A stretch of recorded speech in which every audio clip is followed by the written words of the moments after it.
کوئی مسجد کے امام کو ہدیہ نہیں دیتا، کبھی کوئی تحفہ نہیں دیتا، مسجد کے خادموں کو، مسجد کے مؤذنوں کو کبھی کچھ نہیں دیا جاتا۔ بہت دکھ کی بات ہے۔ گاؤں کے امام لوگ کے پاس گاڑی ہے، آپ کیا چاہتے ہو کہ وہ گدھے پر آیا کریں؟ ظاہر بات ہے ان کی ضرورت ہے، اپنی ضرورت کا انتظام وہ کرتے ہیں۔ سوال یہ ہے کہ آپ ان کو کیا دیتے؟ آپ کسی امام کی کبھی مدد کرتے ہیں؟ سوال تو آدمی کرتا ہے۔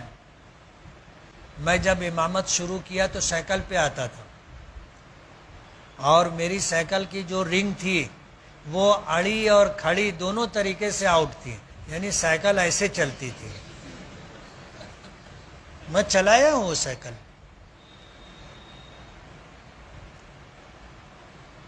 تو مالیگاؤں میں ایسے لوگ بھی ہیں جو اس وقت میری سائیکل کا مذاق اڑاتے تھے۔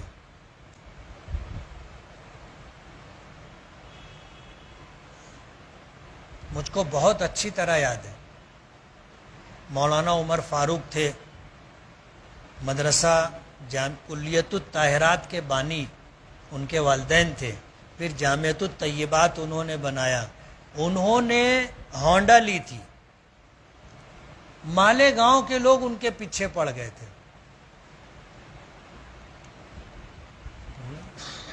امام ہے اور ہونڈا چلا رہا ہے۔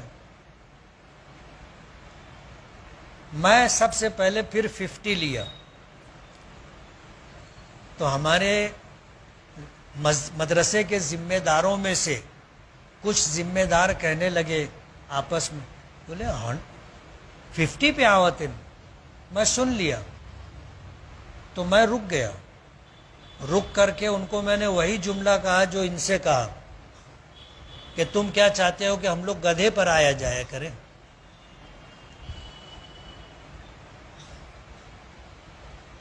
یہ وہ سوچ ہے جو ہم اپنے اماموں کے متعلق رکھتے کہ ان کے پاس ہونڈا نہیں ہونی چاہیے، ان کے پاس کار نہیں ہونی چاہیے، ان کے پاس ایسی کوئی سواری نہیں ہونا چاہیے، یہ ہمیشہ محتاج رہے، غریب رہے، قلاش رہے۔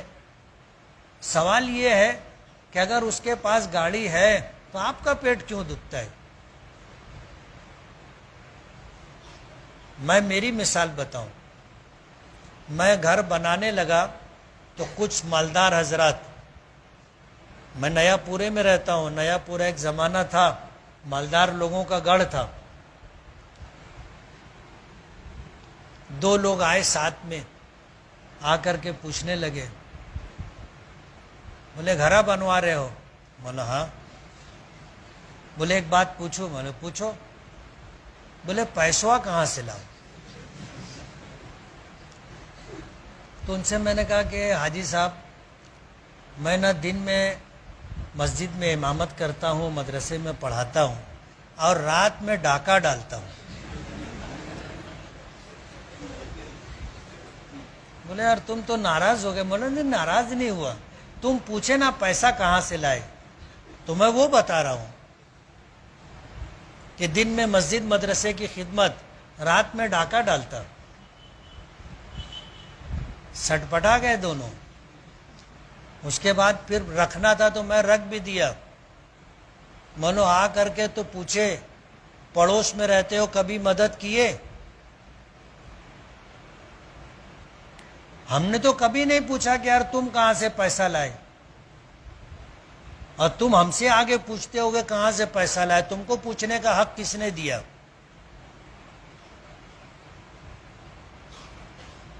یہ ہماری سوچ ہے۔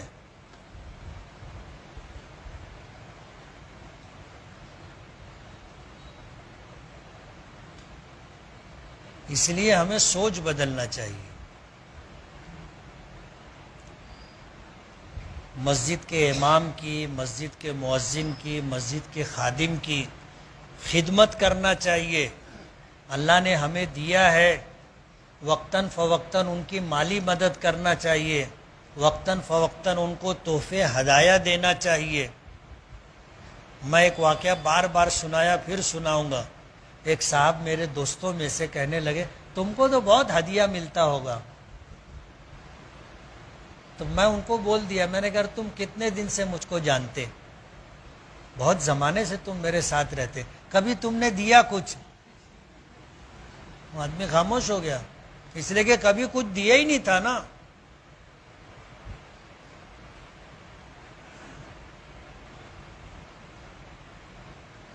ماضی میں ایسا ہوتا تھا کہ جب اسلامی حکومتیں تھیں تو بادشاہان وقت کی طرف سے ائمہ اور مؤذنین مسجد کے خادموں کو وظیفہ ملتا تھا، اور مسجد کی خدمت کی وجہ سے ان کو جائیداد ملتی تھی جس سے آمدنی ہوتی تھی اور ان کا گزر بسر ہوتا تھا.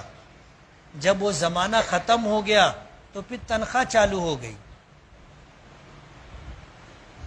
تنخواہ چالو ہو گئی. اب ظاہر بات ہے جو تنخواہ دی جاتی ہے، آپ سوچو تو صحیح، آپ کیا تنخواہ دیتے ہو ان کو؟ ایک آدمی جو گاڑی لیتا ہے موٹر سائیکل، وہ آج کے زمانے میں قسطوں پر لیتا ہے.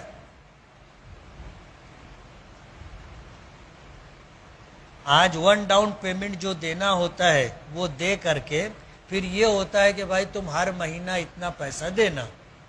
وہ بیچارہ مکتب پڑھا کر کے ادھر ادھر سے پیسے کا انتظام کر کے وہ دیتا ہے، لیکن لوگوں کو دکھتا ہے کہ امام صاحب ہونڈا پہ آتے.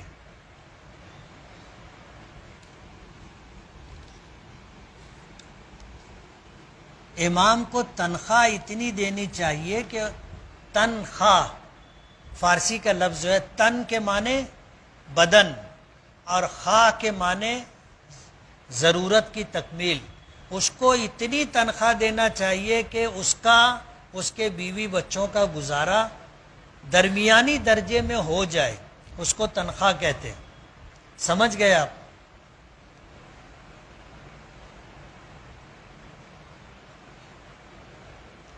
امام کو نکاح پڑھانے کی کتنی اجرت دینا چاہیے؟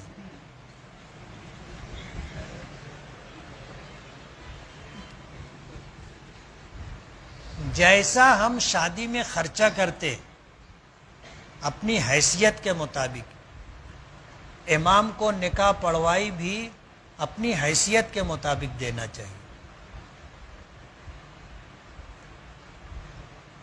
شادی میں ہم 1,00,000 2,00,000 5,00,000 10,00,000 25,00,000 خرچہ کرتے، جس کی جیسی حیثیت ہوتی ہے. اور نکاح پڑھوائی کیا دیتے؟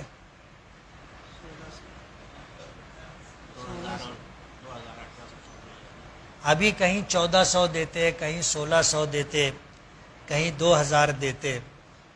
اور وہ بھی بہت بار بار پوچھتے 200 زیادہ کہاں ہیں؟ ہم لوگ کے محلے میں 1,400 ہے، تم 1,600 کہاں لے رہے ہو؟ مجھ سے میں نکاح پڑھایا، میں نکاح پڑھوائی نہیں لیتا الحمدللہ، لیکن اگر کسی نے پوچھ لیا تو 5,000 سے کم نہیں لیتا. بولتے نا پوچھو تو پوچھائی لگتی ہے. کسی نے اگر مجھ سے پوچھا مفتی صاحب نکاح پڑھوائے، مطلب 5,000، وہ ادھر ادھر دیکھنے لگتے نا. اس لیے کہ یہ پنچ حضرات ہوتے ہیں جو سرداری کرتے ہیں، ان کو تو وہاں سے اتنا ہی ملا نا، جیسے 2,000 روپیہ تو ان کو 2,000 ملتا، تو وہ بولتے مجھے 2,000 ملے. بولو پھر پوچھو کہاں ہے تم؟ 2,000 ملا، 2,000 چپکے سے دے دینے کا. آپ پوچھے نا 5,000 لگے گا.